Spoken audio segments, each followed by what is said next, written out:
محمد مصطفیٰ صلی اللہ علیہ وآلہ وسلم ترش روح ہوئے اور منہ پھیر بیٹھے کہ ان کے پاس ایک نابینا آیا، اور تم کو کیا خبر شاید وہ پاکیزگی حاصل کرتا یا سوچتا تو سمجھانا اسے فائدہ دیتا۔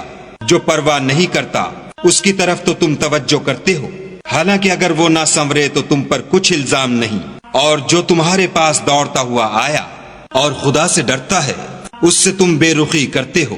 دیکھو یہ قرآن نصیحت ہے، بس جو چاہے اسے یاد رکھے۔ قابل ادب ورقوں میں لکھا ہوا جو بلند مقام پر رکھے ہوئے اور پاک ہیں، ایسے لکھنے والوں کے ہاتھوں میں جو سردار اور نیکوکار ہیں۔ انسان ہلاک ہو جائے کیسا ناشکرا ہے۔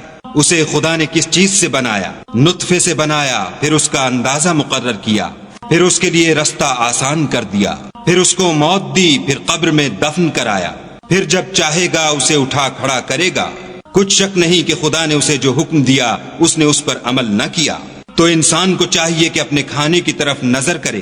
بے شک ہم ہی نے پانی برسایا، پھر ہم ہی نے زمین کو چیرا پھاڑا، پھر ہم ہی نے اس میں اناج اگایا، اور انگور اور ترکاری اور زیتون اور کھجوریں اور گھنے گھنے باغ اور میوے اور چارہ، یہ سب کچھ تمہارے اور تمہارے چار پایوں کے لیے بنایا۔ تو جب قیامت کا غل مچے گا اس دن آدمی اپنے بھائی سے دور بھاگے گا، اور اپنی ماں اور اپنے باپ سے، اور اپنی بیوی اور اپنے بیٹے سے۔ ہر شخص اس روز ایک فکر میں ہوگا جو اسے مصروفیت کے لیے بس کرے گا۔